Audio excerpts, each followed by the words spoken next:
నమస్తే, welcome to our channel. నేను సిరి. So ఏపీలో అయితే ఫలితాలు వచ్చి 4 రోజులు అవుతుంది. సో 4 రోజులు అయిన తర్వాత వైసీపీలో వికెట్లు అంటే వైసీపీ నుంచి రాజీనామాల పర్వం అయితే మొదలైందని చెప్పేసి అయితే మనకు అర్థమవుతుంది.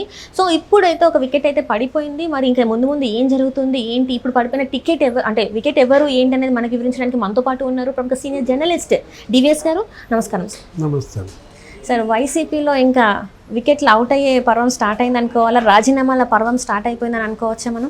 ఇంకా జగన్మోహన్ రెడ్డి ప్రమాణ స్వీకారాలు ఎవరు చేయలేదు. ఫలితాలు వచ్చి 4 రోజులు అయింది. ఎమ్మెల్యేలు ఇంకా అసెంబ్లీలో ప్రవేశించక ముందే జంప్ జిలానీలా. అవును సార్. ఇప్పుడు జగన్మోహన్ రెడ్డికి 4 ఎంపీలు, 11 మంది ఎమ్మెల్యేలు. మరి వీళ్ళల్లో ఎంతమంది ఉంటారు? ఇప్పటికే అనేక మంది సర్దేసుకుంటున్నారు అని చెప్పి తెలిసిన దీంట్లో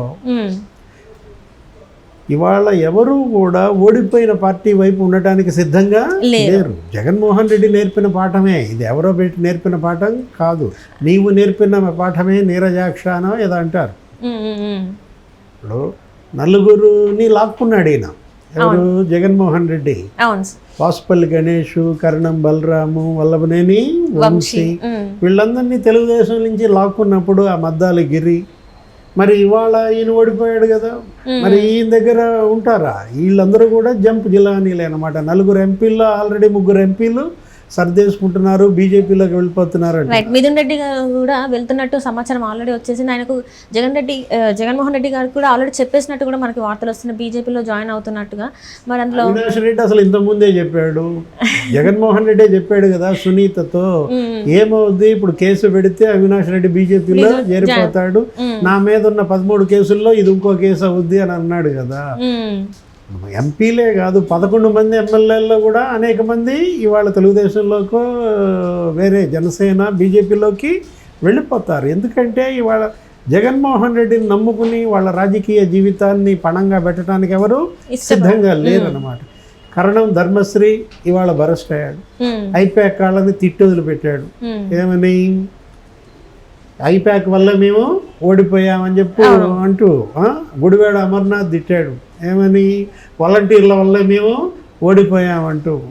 జక్కంపూడి రాజా కూడా మనం చూసాము. జక్కంపూడి రాజా అయితే అసలు ధనంజయ రెడ్డినే తిట్టాడు. ఏమని? అసలు మా ఓటమికి ప్రధాన కారకుడు ధనంజయ రెడ్డి, ఇతను కనీసం జగన్మోహన్ రెడ్డిని కలవనీయకుండా అడ్డుకున్నాడు, గంటల తరబడి గది ముందు నిల్చోబెట్టాడని. నువ్వు చెప్పిన తొలి వికెట్ ఒకటి పడింది అన్నది ఏ వికెట్? రావెల కిషోర్ బాబు, మాజీ మంత్రి రావెల కిషోర్ బాబు ఇప్పుడు వైసీపీకి రాజీనామా చేశాడు. అంటే ఇప్పటికి అనేక పార్టీలు మారాడు. రావెల కిషోర్ బాబు తెలుగుదేశంలో బిగిన్ అయితే తెలుగుదేశం పార్టీ అతన్ని ఎంత గౌరవించింది, మంత్రి కూడా చేసింది. ఫస్ట్ టైం ఎమ్మెల్యే మంత్రి కావడం అదే అరుదైన అవకాశం. కానీ ఏం చేశాడు? తెలుగుదేశం ఓడిపోగానే బీజేపీలోకి చేరాడు.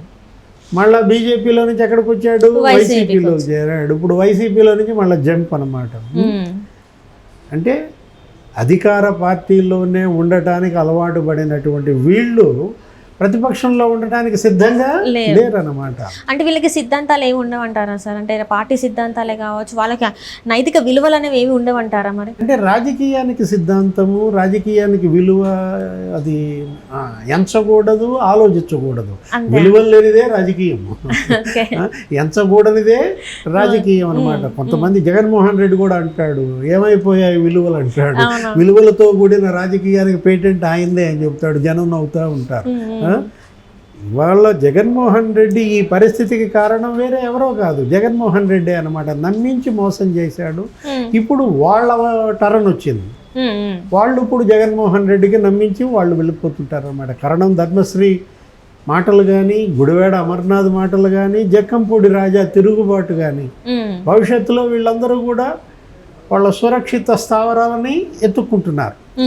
ఏది? జక్కంపూడి రాజా జనసేనలో చేరిపోవచ్చు, కరణం ధర్మశ్రీ బీజేపీలో చేరిపోవచ్చు, గుడివాడ అమర్నాథ్ కూడా జనసేనలోకి వెళ్ళిపోవచ్చు. లేదు తెలుగుదేశంలోకి వెళ్ళేవాళ్ళు తెలుగుదేశంలోకి వెళ్ళిపోతారు. 1 సంవత్సరం పాటు జగన్మోహన్ రెడ్డి వెంట ఈ 4 ఎంపీలు, 11 మంది ఎమ్మెల్యేలు కంటిన్యూ అయితే గొప్ప. ఏది మనం చూసాం తెలంగాణలో బీఆర్ఎస్ పరిస్థితి ఏమైందో. ఇవాళ బీఆర్ఎస్లో మొత్తం జంప్. అటు కాంగ్రెస్లోకి వెళ్ళేవాళ్ళు కాంగ్రెస్లోకి, బీజేపీలోకి వెళ్ళేవాళ్ళు బీజేపీలోకి. ఇప్పుడు బీఆర్ఎస్ 3వ ప్లేస్కి వచ్చేసింది. ఎక్కడ? తెలంగాణలో.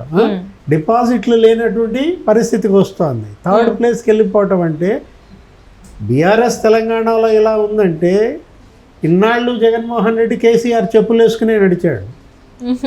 కేసీఆర్కి ఏమైందో జగన్మోహన్ రెడ్డికి కూడా అదే, బీఆర్ఎస్కి ఏమైందో వైసీపీకి కూడా అదే. అంటే ఈ మంత్ 20వ తేదీ లోపు ఇంకొంతమంది మంత్రులే కావచ్చు, ఎమ్మెల్యేలే కావచ్చు, జగన్మోహన్ రెడ్డికి ఒక పెద్ద బాంబు పేలుస్తున్నట్టు కూడా మనకి వార్తలు వస్తున్నాయి సార్. అంటే మీరు అన్నట్టు అంటే సంవత్సరం కాదు, అసలు నెల రోజుల పాటు కూడా ఉండే అవకాశం లేదని అనిపిస్తుంది. ప్రమాణ స్వీకారం చేయని ఏది అసెంబ్లీ జరగాల, ఫస్ట్ సెషన్స్ రేపు 12వ తారీఖు ముఖ్యమంత్రి చంద్రబాబు ప్రమాణ స్వీకారం. దాని తర్వాత ఒక మంచి రోజు ఏదో చూసుకుని అసెంబ్లీలో ఎమ్మెల్యేలు వీళ్ళందరి ప్రమాణ స్వీకారాలు ఉంటాయి, క్యాబినెట్ ఉంటుంది, మంత్రివర్గం ఉంటుంది. ఈ తర్వాత నువ్వు చెప్పేది ఈలోపు మాట్లాడుకుంటారు. కాకపోతే అప్పటి వరకు జగన్మోహన్ రెడ్డి వెంటే ఉంటారు. మొదటి అసెంబ్లీలో తలుక్కున మెరుస్తారు, తర్వాత అసెంబ్లీ సెషన్లో వీళ్ళల్లో ఎంతమంది ఉంటారు అనేది నువ్వు అడగాలి. అంటే ఉండరంటారా? ఇంకా అసలు జగన్మోహన్ రెడ్డి గారు ఏమంటారు, ఇంకా ఒంటరైపోయాడంటారా? అవినాష్ రెడ్డి బీజేపీకి వెళ్తున్నాడు అంటే ఇంకెవరు ఉంటారు? ఇప్పుడు అవినాష్ రెడ్డి కోసం జగన్మోహన్ రెడ్డి పొలిటికల్ సూయిసైడ్ చేసుకున్నాడు. రాజకీయాల్లో హత్యలు ఉండవు, ఆత్మహత్యలు మాత్రమే ఉంటాయంట. ఇది రాజకీయ ఆత్మహత్యగా చూడాలి. అంటే ఇంకా అంటే ఇప్పటి వరకు చూసినట్టయితే జగన్మోహన్ రెడ్డి గారికి ఇంత బలంగా ఉన్న ఆయన సామాజిక వర్గం నేతలు కొంతమంది ఉన్నారు కదా, ఈరోజు వాళ్ళు కూడా మోహన్ చాటేసిన పరిస్థితి ఎందుకు వచ్చిందంటారు మరి? అంటే తెలిపోయింది కదా, జగన్మోహన్ రెడ్డిది బలం కాదు, అది వాపు. జగన్మోహన్ రెడ్డి విర్రవీగాడు, ఇది నా బలం అనుకున్నాడు. 151 సీట్లు ఉన్నాయి, నేను ఇక తెలుగుదేశం పార్టీని తుడిచిపెడతాను అన్నాడు. వైనాట్ 175, వైనాట్ 175 ఈయనంటే వైనాట్ 11 అని జనం అన్నారు. ఏది ఈయన అనుకున్న 175 ఎవరికి ఇచ్చారు? 164 కూటమికి ఇచ్చేశారు. ఐపాక్ భేటీలో ఏమన్నాడు ఈయన? పోలింగ్ అయిపోయినాక లండన్ బయలుదేరి వెళ్తూ ముందు రోజు ఐపాక్ ఆఫీస్కి వెళ్ళాడు. వెళ్తే వాళ్ళు అక్కడ చూసి ఈయన్ని సీఎం అంటుంటే ఏమని చెప్పాడు? 151+ వస్తాయి అన్నాడు. అసెంబ్లీ 5 లేచిపోయింది. ఎంత వచ్చింది? 11 వచ్చింది అనమాట. 22+ అన్నాడు ఎక్కడ? పార్లమెంట్కి. 22 కన్నా ఎక్కువ మంది ఎంపీలు వస్తాయన్నారు.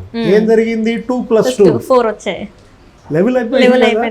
జూన్ 4 నలుగురిని లాక్కున్నాడు, 4 ఎంపీలు వచ్చాయి.